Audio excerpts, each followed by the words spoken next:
تعرض أحد أبنائنا لمحاولة آثمة استهدفت حياته.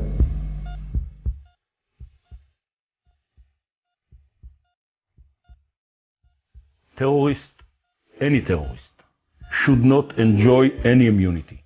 And wherever there are terrorists, we will chase them until we will capture them. This is the way of fighting terror.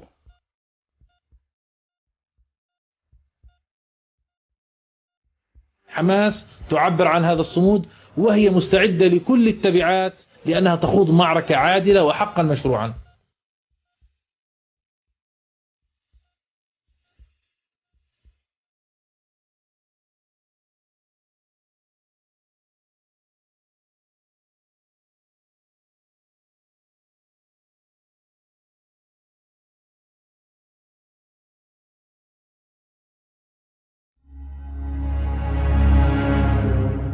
qoraxdii subaxnimadii jimcaha soo baxday waxay wadatay iftiin isbeddello weyn keenay iyadoo habeennimadii ka horreysay uu Khalid Mashcal ku jiray xaalad geeri iyo nolol bixisay isagoo jifa xarunta caafimaadka ee Boqor Xuseen ee magaalada Ammaan.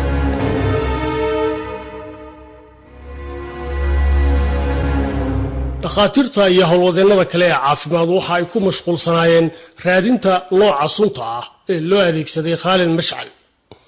suntaas oo ahayd mid aanay dhakhaatiirtaasi hore u aqoonin xilli ay dhanka kalena ka socotay colaad diblomaasiyadeed oo dhex miranaysay hogaamiyeyaal kale ahaa Boqor Xuseenkii Urdun, madaxweyne Clintonkii dalka Mareykanka iyo ra'iisul wasaarihii Israel Benjamin Netanyahu. waxaynu furi doonaa faylasha ay qisadani lahayd inagoo xiriir la sameynayna dhinacyadii ku shaqada lahaa dhacdadani. General Ali Shukri oo ahaa agaasimaha xogaymaha xafiiska Boqor Xuseen ibn Dalaal ahaana sarkaalkii u xilsaarnaa xiriirkii ay Urdun la lahayd dalka Israel waxa uu inoo sharaxayaa sidii uu ku bilaabmay dagaalkii diblomaasiyadeed ee dhacdada la xiriiray oo tallaabadiisii u horreysay ay ahayd telefoon ay boqortooyadu kula hadashay madaxweynaha Mareykanka Bill Clinton.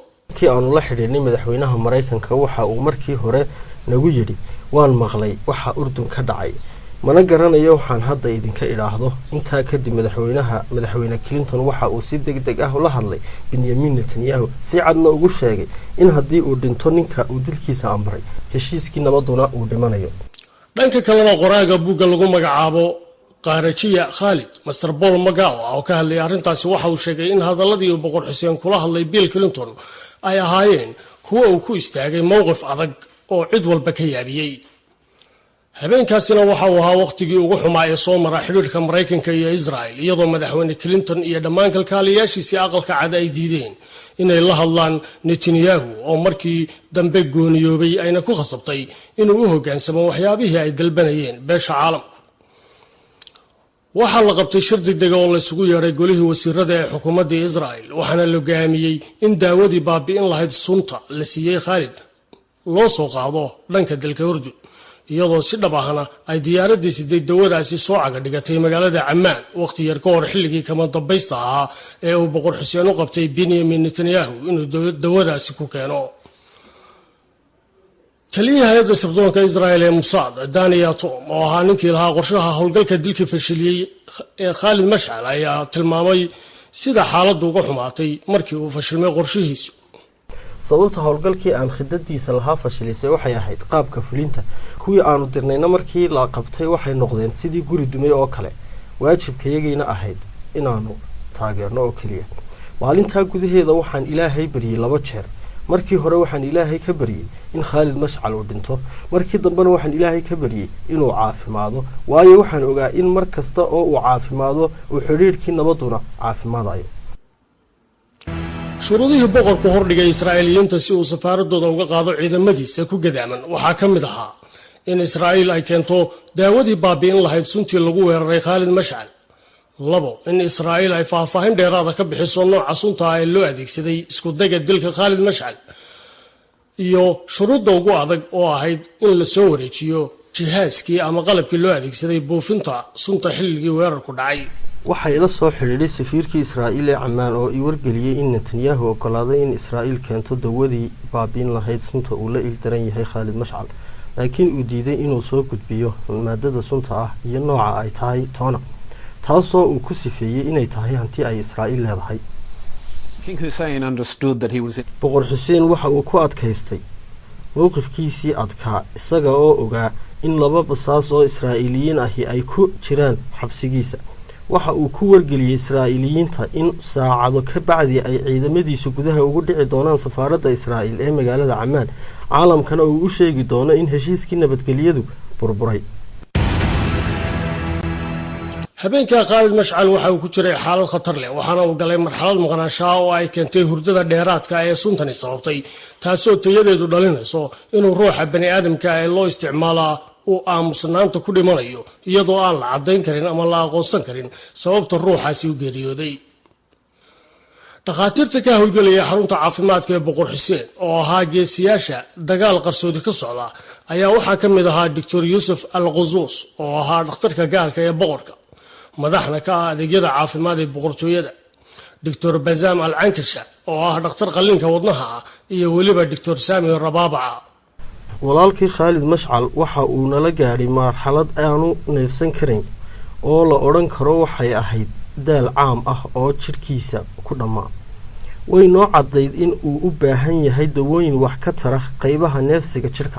dhakhaatiirta reer Urdun ee la tacaaliyay bukaanka Khalid Mashcal waxay aad ula yaabanaayeen calaamadaha ka muuqanaya jirka Khalid Mashcal oo ahaa kuwo la mid ah calaamadaha lagu arko qofka qalliinka lagu sameeyo. waa kan Dr. Sami Rababaca. bukaanku waxa uu la kulmay wax saameeyay qaybta neefsiga jirka. maadada suntaahina waxay la halmaashay maadooyinka mukhaadaraadka, taasi oo ay xaddi badani jirkiisa gaadhay. mid aan hubnina taasi ayay ahayd inkastoo aanay noo kala cadayn nooca maandooriyaha sunta laga sameeyey. arrinta aanu annagu halkaa ku soo gaarsiinayna waxay ahayd inaannu adeegsano aaladda gacanta ee neefsiga siin karaysay bukaanka, annagoo dhanka kalena ka baxnaaninaynay in jidhka uu iska maydho sunta wada gaadhay, gaar ahaan beerka iyo keliyaha. si kastaba ha ahaatee dhakhaatiirta reer Urdun waxay ahaayeen kuwa helay nidaamkii dawo ee u baahnaa Khalid Mashcal, inkastoo aanay iyagu sidaasi ogeyn. taasina waxay caddaatay markii dhakhaatiirtii reer Israa'iil ay keeneen daawadii ay sunta ku baabi'in lahaayeen. markii aanu tijaabo marinay irbadda ay soo diyaariyeen dhakhaatiirta Israa'iil, waxaanu ogaanay inay tahay daawo baabiisa daroogada nokatiin, waxaana dawada noocaasa mar hore bukaanka u sii dooray Dr. Bassam Al-Sababici, iyadoo keentay inuu Khalid soo roonaado. 2 maalmood ka bacdi xilligii weerarku dhacay oo ah 27 Sebtembar 1997 si kadis ah waxa uu soo toosay Khalid Mashcal oo ka baxay koomadii uu ku jiray muddada 2 maalmood. فأنا ظننت أنني نمت من مساء الخميس ليلا إلى صباح الجمعة إلى ما قبل صلاة الجمعة. dhakhaatiirta inaan tukado salaadii casar ee iga tagtay, laakiin waxay ii sheegeen inay maanta tahay Sabti oo aan 2 maalmood mihir la'aa. saxaafadda gobolku maalmahaasi waxay ku mashquulsanayd dhacdadii weerarka iyo wixii ka dambeeyay oo xidhiidho diblomaasiyadeed iyo wax isdhaafsi ahaa. ugu dambeyntiina waxaa la badbaadiyey noloshii Khalid Mashcal, laakiin arrintu ma ahayn mid sidaas ku dhamaatay. Israa'iiliyiintu dhankooda waxay ka warwarsanayeen xaaladda labadoodii basaas ee weerarka geystay oo u xidhnaa boqortooyada iyo shaqaalihii kale ee ku sugnaa safaaradoodii Ammaan oo ay ku hareeraysan yihiin ciidamada gaarka ee dalka Urdun. intaa ka bacdi waxaa bilaabmay howlgallo diblomaasiyadeed oo u dhexeeya Israa'iil iyo Urdun, iyadoo ay Tel Aviv diyaar u noqotay inay qiimihii ugu badnaa ku bixiso sida lagu sii deyn lahaa basaasiinteedii ku jiray gacmaha boqortooyada, halka Urdun ay dhinaceeda ka dalbatay in Israa'iil ay soo dayso Sheekh Ahmed Yaasiin oo ahaa aasaasiga dhaqdhaqaaqii Xamaas tan iyo sanadkii 1989 ku jiray xabsiyada Israa'iil, iyadoo liiska uu ugu horeeyay ay kula jireen 50 maxbuus oo Falastiiniyiin iyo Urduniyiin isugu jiray oo Israa'iil u xidhnaa. Sheekh Ahmed Yaasiin oo Israa'iil ku eedeynayay inuu hogaamiyo urur argagixiso oo geystay falal lagu laayay askar Israa'iiliyiin ayaa waxa uu ku xukunaa xabsi daa'im madaxaha ku furtaa. waa kan qoraagii reer Israa'iil ee Ronen Bergan. xilliga Israa'iil waxa culays ku hayay basaasiinteeda jeelasha Urdun ku jiray. Netanyahu waxa uu maalintaa qaatay go'aan maskax ku dhisan, isagoo nafaha Israa'iiliinta ee xidhan ku bixiyay qiimo ballaaran oo ah inuu sii daayo Sheekh Ahmed Yaasiin. wasiirkii wasaaradda dhismaha xilligaasi Ariel Sharon oo kaaliye siyaasadeedna u ahaa Benjamin Netanyahu ayaa xilliga u xil saarnaa hawsha kala bedelashada maxaabiista waxaana la adkeeyay xilliga iyo goobta ay kala bedelashadu ka dhacayso waqtigaasna waxa uu ahaa mid loo bixiyay maalmihii diblomaasiyadda helikobtarada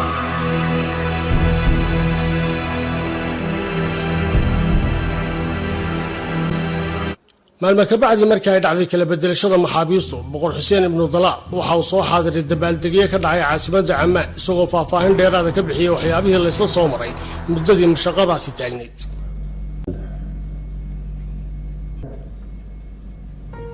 نردها maalinnimadii arbacada ee isla toddobaadkaasi waxaa dhakhtarkii ku yaalay magaalada Ammaan ka guuray Khalid Mash'al isla markaana waxaa ku soo degtay diyaaradii helicopter oo xabsiyada Israa'iil ka soo qaaday Sheekh Ahmed Yaasiin waxaana sheekha halkaas ku soo dhaweeyay boqor Xuseen ibn Dalal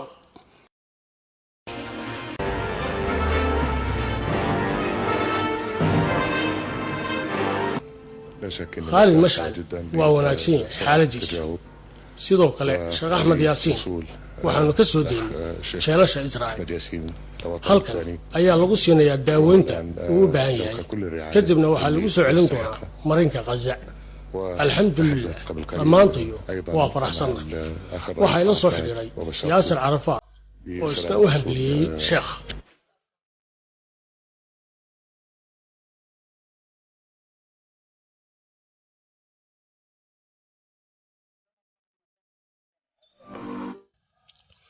markii ugu horeysay waxa sheekha la kulmay xubnihii dalka dibadiisa ku noolaa ee dhaqdhaqaaqii uu isagu aasaasay ee Xamaas iyadoo siideyntiisu ay ahayd mid lagu bedeshay in ciidamadii ku gadaamnaa laga qaado safarada Israa'iil ee magaalada Ammaan iyadoo toddobaadka bacdina Sheekh Ahmed Yaasiin dib loogu celiyay marinka Gaza isagoo shir jaraa'id qabtay markii uu halka gaaray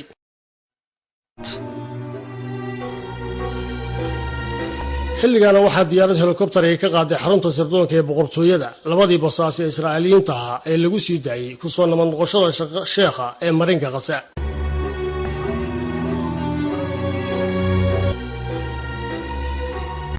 أولا أعتبر الإفراج عني مؤشر خير ونحن كلنا وسنبقى دعاة سلام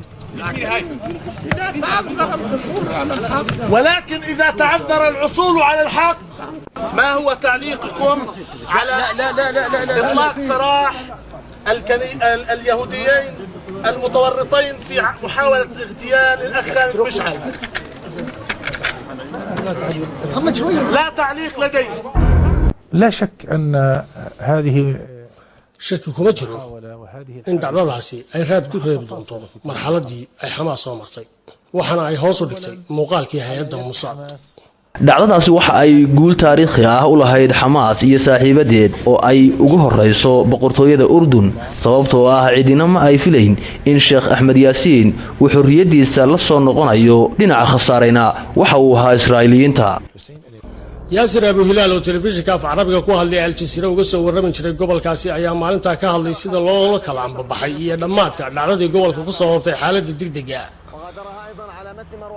Khalid Mash'al waxa uu ka baxay dhakhtarkii ku jiray markii uu caafimaaday Sheekh Ahmed Yaasiin diyaarad helicopter ayaa u qaaday marinka Gaza halka jihada kalena ay basaasiintii hay'adda Mossad diyaarad helicopter u raaceen dalkoodii laakiin fashilaada ku timay howlgalkii Israa'iil ku doonaysay dalka Khalid Mash'al ma aha mid ka mamnuucaya Israa'iil inay mustaqbalka samayso qorshayaal kale oo ay ku bartilmaameedsanayso hogaamiyaasha reer Falastiin qorshayaashaas oo qaarkood ay suuragal yihiin inay guuleystaan howlgalkii fashilmay ee sirdoonka Israa'iil ku doonayeen in lagu dilo Khalid Mash'al wuxuu faa'iido u dhaliyay kooxihii Falastiiniyiinta waxaana uu Sheekh Ahmed Yaasiin ka soo saaray silsiladihii geerida ku sugi lahaa ee madaxaha ku furtada uu ugu jiray iyadoo howlgalkaasi uu hogaamiyaasha Xamaas ku celiyay dalkoodii markii dambana ay hormuud ka noqdeen kacdoonkii labaad ee Falastiin inkastoo howlgalkaasi fashilaad ku dhamaaday haddana arrinta nooga soo baxday waxay ahayd in Xamaas ay ogaato in aan argagixisadu haysan meel ay gabood ka dhigtaan iyo qaanuun difaaca